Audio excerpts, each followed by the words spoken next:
Folks at the Atlantic, Ron, Aaliyah, that was great. The Next America work you've been doing is fabulous. It illuminates all sorts of impacts of growing social inequality in this country, and that's super important, as well as the role that higher education plays in addressing them. So thank you for that. It's been a great pleasure to work in partnership with Lumina on this and many other things, and we stand together with them in our fight for greater equity through education in this country. I want to, just before closing, I want to highlight maybe just 4 things that I took away from this conversation. So let me begin by asking, how many of us here went to college directly after high school and finished within 4 or 5 years, maybe with a couple years off? So that's like almost every hand going up in the room. And one of the things we learned today is that today's students are not like us. We kept hearing that over and over and over again, which means that higher education is a crossroads. Because the colleges and universities that served us so well and that launched us onto our sustaining careers, the bridges to opportunity that they provided for us, those bridges for today's students, for the new majority of today's students, are too narrow. They're too difficult to navigate, and the toll to cross is too high.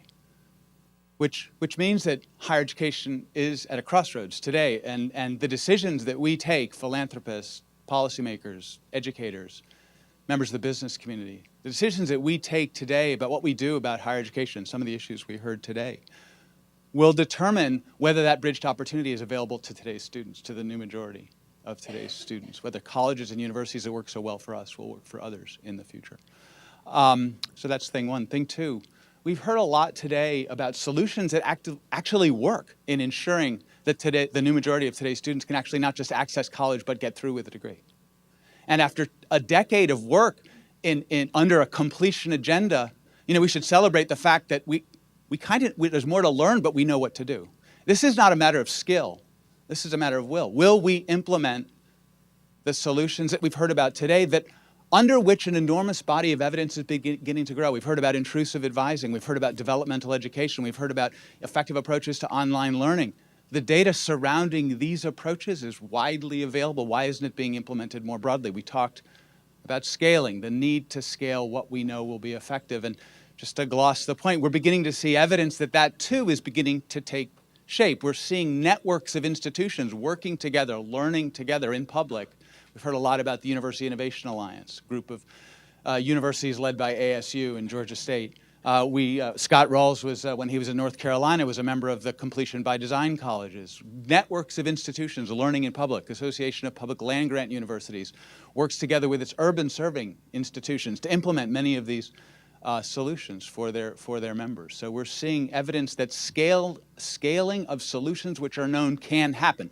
And finally, we've heard a lot today about incentives, policy incentives that can encourage and support colleges and universities in adopting those solutions to improve the chances that their new majority students will actually graduate. And there's actually a lot of consensus on both sides of the aisle around a handful of things, around financial aid that works, simplified approaches to the FAFSA, around data, better information that students and higher ed leaders and policymakers can use to improve higher education.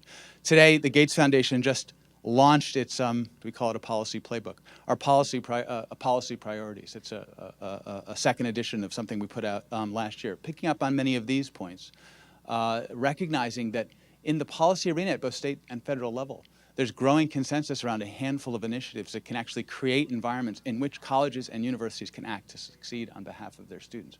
The debate about free college, debt-free college, super important. Highlights affordability issues that are a major concern going forward. But even in advance of some consensus around who should pay for college how, there are many things we can do in the policy arena today and in our institutions today in order to improve the success of the students we care so much about. The Gates Foundation, we're impatient optimists. We're pretty animated by the fact that this kind of conversation can happen, is happening across the country, that there's this kind of attention given to it. And we're super excited to be working with you and many others in the quest to ensure that our colleges and universities serve our students today and in the future. So thank you very much.